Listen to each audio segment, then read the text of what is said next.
సుమన్ టీవీలో మీ business promotions కోసం ఈ కింది నెంబర్ను సంప్రదించగలరు.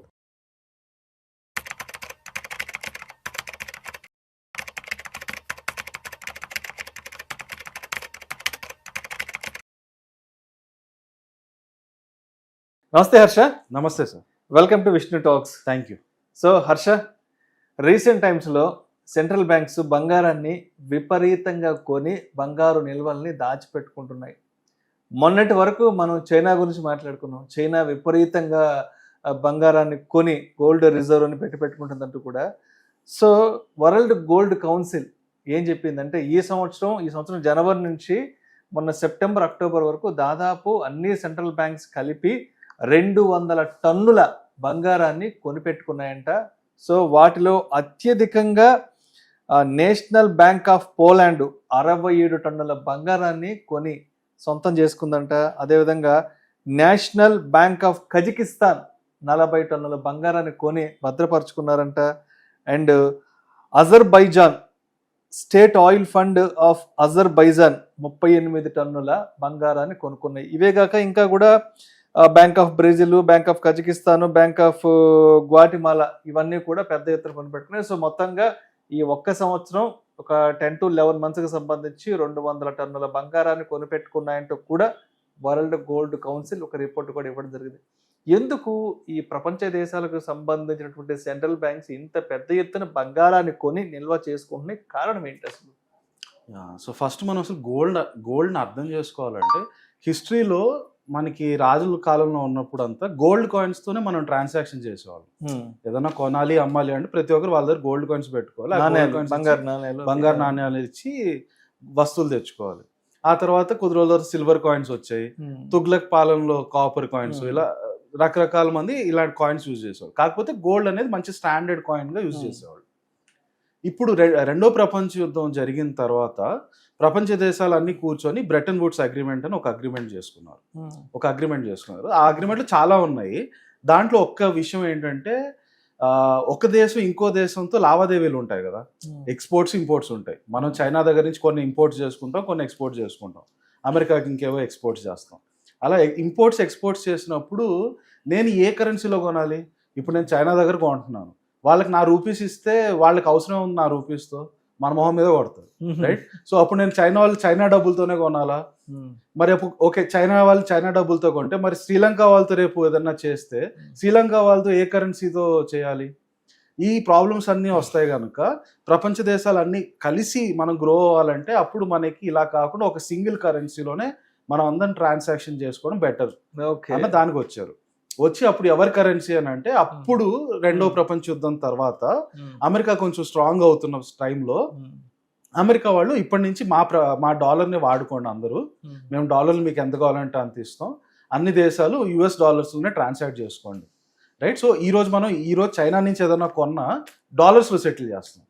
అలాగే శ్రీలంక నుంచి ఏదో కొంటే డాలర్స్లోనే ఇస్తాం వెనక్కి, కరెక్ట్? ఏ దేశంతో కొన్నా కూడా అమెరికన్ డాలర్స్తో ఇస్తాం. దానివల్ల అమెరికాకు చాలా అడ్వాంటేజ్ ఉంటుంది. ఏంటి? ప్రపంచంలో అగ్రస్థాయిలో నేను ఉన్నాను అని చూపించుకోవడానికి అదొక విజిబిలిటీ బాగా. Exactly, right? అది కూడా ఒక మంచి స్ట్రాంగ్ పాయింట్. అన్ని దేశాలు నా కరెన్సీని వాడతారు అని. అలా అప్పుడు అమెరికా సరే మనం అంతా వాడతాము, మరి మీ కరెన్సీకి విలువ ఎక్కడి నుంచి వస్తుంది? ఒకవేళ రేపు సడన్ గా మీ దేశానికి ఏదో అయిపోయిందంటే అప్పుడు మా పరిస్థితి ఏంటి? మా దగ్గర మీ ఉండే డాలర్స్ వాల్యూ జీరో అయిపోద్ది కదా. నేను అమెరికా డాలర్స్ కొని $1,000 బిలియన్ పెట్టుకున్నా, సడన్ గా అమెరికా మునిగిపోయింది అనుకోండి, బయట ఎక్కడి నుంచి ఏదో కామెంట్ వచ్చి పడి అమెరికా కాంటినెంట్ ముంచేసింది అనుకోండి, అప్పుడు ఓవర్ నైట్ అమెరికా డాలర్ విలువ జీరో అయిపోతుంది, మనకి నష్టపోతాం. కనుక అప్పుడు మీ డాలర్కి విలువ ఎక్కడి నుంచి వస్తుంది అంటే అప్పుడు అమెరికా ఏంటంటే సరే నేను మీకు ఇచ్చే డాలర్లకి ఎంత అవసరమైతే అంత గోల్డ్ నేను తెచ్చి నేను పెట్టుకుంటాను. సో నేను కేజీ గోల్డ్ తీసుకొచ్చి పెట్టుకుంటాను, ఆ కేజీ గోల్డ్ ఒక్క విలువ డాలర్ని నేను మార్కెట్లోకి ప్రింట్ చేసి మీకు ఇస్తాను, మీరు వాడుకోండి అని అన్నారు. అలా నడుస్తూ వస్తుంది. 1945లో బ్రెటన్ వుడ్స్ అగ్రిమెంట్ చేశారు. అక్కడి నుంచి అలా నడుస్తూ వస్తుంది. వచ్చేసరికి 1971కి వచ్చేసరికి ఏమైందంటే అమెరికా వాళ్ళు వచ్చి ఏమన్నారంటే, బాబు ఆల్రెడీ ప్రపంచంలో చాలా డాలర్లు ప్రింట్ చేసి వదిలేసాం మార్కెట్లోకి, దానికి ఇంకా మీకు ఇలా నేను ప్రింట్ చేసుకుంటూ పోతే దానికి కావాల్సినంత గోల్డ్ ఎక్కడ లేదు ఫస్ట్ ఆఫ్ ఆల్.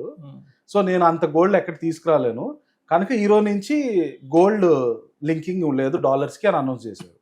మరి గోల్డ్ లింకింగ్ లేకపోతే మరి ఆ డాలర్స్కి వాల్యూ ఎక్కడి నుంచి అంటే అది యుఎస్ గవర్నమెంట్ దీనికి హామీ ఇస్తుంది, ఈ డాలర్కి విలువ ఎప్పుడు యుఎస్ గవర్నమెంటే. సో మీకు ఎనీ టైం ఎవరన్నా దీన్ని తీసుకోని అంటే అది తీసుకొస్తే మేము యుఎస్ గవర్నమెంట్ మీకు కావాల్సిన దాంట్లో మేము రిటర్న్ ఇస్తాం మీకు డబ్బులు అని అన్నారు. సో దాన్ని ఫియట్ కరెన్సీ అంటాం. దాని ముందు ఏంటంటే గోల్డ్ బ్యాక్ కరెన్సీ. గోల్డ్ అనేది అండర్లైంగ్ యాసెట్ ఉంది మన దగ్గర ఉండే రూపీ నోట్లకి. కానీ ఇప్పుడు ఫియట్ కరెన్సీ అంటే గవర్నమెంట్ బ్యాకింగ్, గవర్నమెంట్ ట్రస్ట్ ఉంది, గవర్నమెంట్ నుంచి నమ్మకం వస్తుంది ఆ వాల్యూకి, ఆ ఒక నోట్కి. అలా అప్పటి నుంచి అన్ని దేశాలు ఓన్లీ యుఎస్ డాలర్స్లో ట్రాన్సాక్ట్ చేసుకుంటా ఉన్నారు. అండ్ దాని బ్యాక్గ్రౌండ్ గోల్డ్ అయితే ఏమీ కాదు. బట్ అమెరికా ఒక ట్రస్ట్, అమెరికా ప్రపంచంలో అందరికంటే స్ట్రాంగ్ ఎకానమీ కాబట్టి ఆ నమ్మకం మీద అందరూ లావాదేవీలు చేసుకుంటా ఉన్నారు. ఇప్పుడు వచ్చి ఏమైంది, లాస్ట్ 4-5 yearsలో అమెరికా సంక్షోభంలోకి వెళ్ళిపోతుంది. అమెరికాకి ఏం సంక్షోభం వస్తుంది, ఫస్ట్ నెంబర్ 1 వచ్చి అప్పు, విపరీతమైన అప్పు చేసేసి ఉన్నారు. ఇప్పుడు అంత అప్పు తీర్చాలంటే ఇద్దరు వాళ్ళు సొంతంగా బాగా ఎకానమీలో ఉత్పత్తి బాగా పెంచి అది బయట దేశాల్లో అమ్మి అట్లా డబ్బులు సంపాదించాలి. కానీ అలాంటి పరిస్థితి కూడా కనిపించట్లేదు. అప్పుడు వాళ్ళ దగ్గర మిగిలే ఆప్షన్ ఏంటి, డబ్బులు ప్రింట్ చేయడం. డబ్బులు ప్రింట్ చేసేసి అప్పు తీరుస్తున్నారు.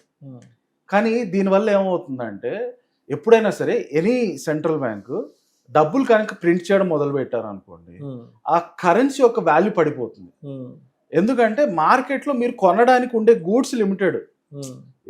మీరు ఏవైతే వస్తువులు కొనాలనుకుంటున్నారో, సోప్ కానీ, ఫ్రూట్స్ కానీ, వెజిటేబుల్స్ కానీ, వాట్ ఎవర్ వస్తువులు మీరు కొనాలనుకునే అవన్నీ లిమిటెడ్గా ఉంటాయి, కార్లు, టీవీలు అన్నీ కూడా. కానీ మీ దగ్గర డబ్బులు ఒకటేసారి పెరిగిపోయాయి. ఆ డబ్బులు పెరగడానికి సెంట్రల్ బ్యాంక్ బాగా ప్రింట్ చేసేసి, రూపీస్ బాగా ప్రింట్ చేసి అందరికి పనిచేసింది, రైట్. డబ్బులు బాగా పెరిగిపోతే ఏం చేస్తారు, కేజీ అమ్ముడుపోయే యాపిల్స్ని 100కి అమ్ముడుపోయే యాపిల్స్ని ఇప్పుడు అది 200కి వెళ్ళిపోతుంది. ఎందుకంటే ఇంకెవరో వచ్చి అంటారు నా దగ్గర ఒకటే కేజీ ఉంది అమ్మడానికి యాపిల్స్, ఒకరు వచ్చి 100 రూపీస్కి ఇస్తావా అంటారు. నా దగ్గర ఒకటే కేజీ ఉందంటే ఇంకొకరు వచ్చి నేను 200 ఇస్తాను నాకి అంటారు. అలా అన్నిటికీ రేట్లు పెరిగిపోతాయి. దాన్ని ఇన్ఫ్లేషన్ పెరగడం అంటారు. సో ఎప్పుడైనా సరే మీరు మనీ ప్రింట్ చేస్తే ఇన్ఫ్లేషన్ అనేది బై డిఫాల్ట్ మీరు ఇంకేం చేసినా చేయకపోయినా పెరుగుతుంది. అది డిఫాల్ట్గా పెరిగిపోతుంది ఇన్ఫ్లేషన్ అనేది.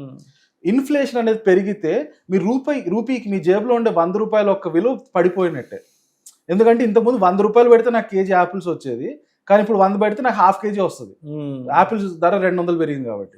అంటే అర్థమైంది మీ జేబులో ఉన్న 100 రూపాయల విలువ తగ్గిపోయింది, సగం పడిపోయింది, రైట్. సో ఇది ఈ లింక్ చాలా క్లియర్గా అర్థం చేసుకోండి. సెంట్రల్ బ్యాంక్ కనుక డబ్బులు ప్రింట్ చేస్తే దానివల్ల ఇన్ఫ్లేషన్ పెరిగి మీ జేబులో ఉండే డబ్బులు విలువ ఒకటి పడిపోతుంది. ఇది చాలా స్టాండర్డ్గా అక్రాస్ ద వరల్డ్ అన్ని దేశాల్లోనూ అన్ని ఎకానమీస్లో ఇదే జరుగుతుంది. ఒకప్పుడు మీరు చూసారంటే వెనజువెలా చాలా పెద్ద సంక్షోభంలోకి వెళ్ళిపోయింది, వాళ్ళకి తిండి లేకుండా పోయింది. దానికి కారణం ఏంటంటే వాళ్ళు సెంట్రల్ బ్యాంక్ ఇష్టం వచ్చిన డబ్బులు ప్రింట్ చేసేసి జనాలకు వదిలేశారు. అంటే అప్పులు తీర్చాలి కాబట్టి అప్పులు తీర్చడానికి డబ్బులు ప్రింట్ చేసి ఇచ్చేస్తారు, అదంతా మార్కెట్ లోకి వచ్చేస్తుంది. అందుకని ఇన్ఫ్లేషన్ విపరీతంగా వెళ్తే మీరు చూసారంటే వాళ్ళ కరెన్సీలు బుట్టల్లో తీసుకొచ్చి రోడ్ల మీద పారబోస్తారు జనాలు. ఎందుకంటే వాళ్ళ జేబులో ఉండి విలువ కాగిత నోటుకి విలువ పోయింది. అలా మొత్తం డబ్బులన్నీ రోడ్ల మీద పారబోసేస్తారు. సో ఎక్కడైనా సరే మనీ ప్రింట్ చేస్తే ఇది ప్రాబ్లం. అమెరికా వాళ్ళకి కోవిడ్ అప్పుడు వాళ్ళు విపరీతంగా ప్రింట్ చేశారు. కోవిడ్ అప్పుడు కొంత డబ్బులు ప్రింట్ చేయాల్సిన అవసరం ఉండింది, ఎందుకంటే చాలా మంది ఇబ్బందులు పడుతున్నారు, వాళ్ళందరికీ కొంచెం గవర్నమెంట్ సహకారం అందించాలి కాబట్టి. దానికోసం అని ఒక $1 trillion ప్రింట్ చేసి వాళ్ళకి ఇచ్చుంటే సరిపోయి ఉండేది. కానీ వాళ్ళు ఏం చేశారు, $2 trillion దాకా ప్రింట్ చేసి అవసరానికి మించి. ఎందుకు ఈ అవసరానికి మించి, దీనికి కూడా రీజన్ ఉంది. ఏంటంటే ఫస్ట్ $1 trillion ట్రంప్ ప్రింట్ చేశాడు. ట్రంప్ ప్రింట్ చేసి మార్కెట్ లో పంచాడు, తీసుకోండి మీకు అవసరం ఉంది. తర్వాత బైడెన్ వచ్చాడు. బైడెన్ నేను కూడా ప్రింట్ చేస్తాను, నాకు కూడా పేరు రావాలని చెప్పి నేను కూడా ప్రింట్ చేస్తానని ఎక్కువగా ప్రింట్ చేసి మార్కెట్ లోకి వదిలేశారు. ఇలా ప్రింట్ చేసిన త్రూ అవుట్ హిస్టరీ ఎప్పుడైనా సరే స్టాండర్డ్ గా జరిగేది ఫస్ట్ ఏంటి, ఇన్ఫ్లేషన్ పెరగడం.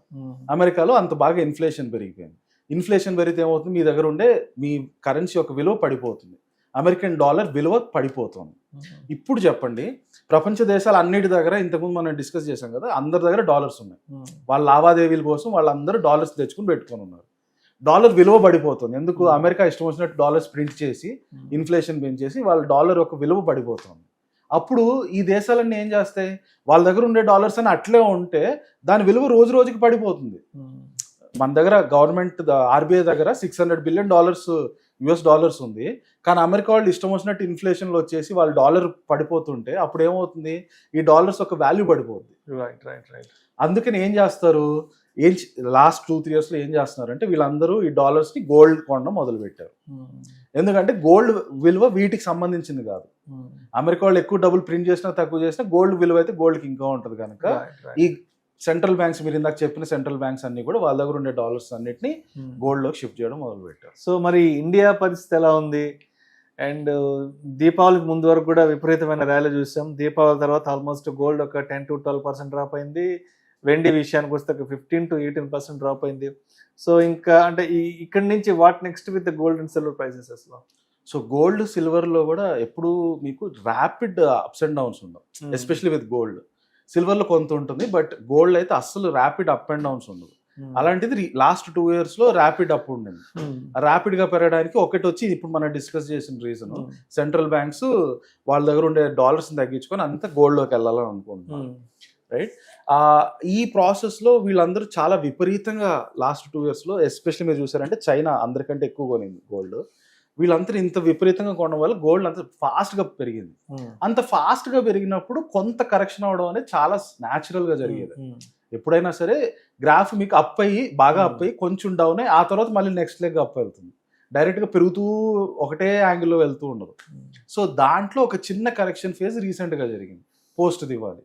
అండ్ ఆల్సో మనకి ఇండియాలో దివాళీకి బాగా ఎమోషనల్ వాల్యూ ఎక్కువ ఉండడం, గోల్డ్ దివాళీ అప్పుడు గోల్డ్ కొనాలనుకోవడం, అందుకని దివాళీ అప్పటికి అందరూ చాలా విపరీతంగా గోల్డ్ కొన్నారు.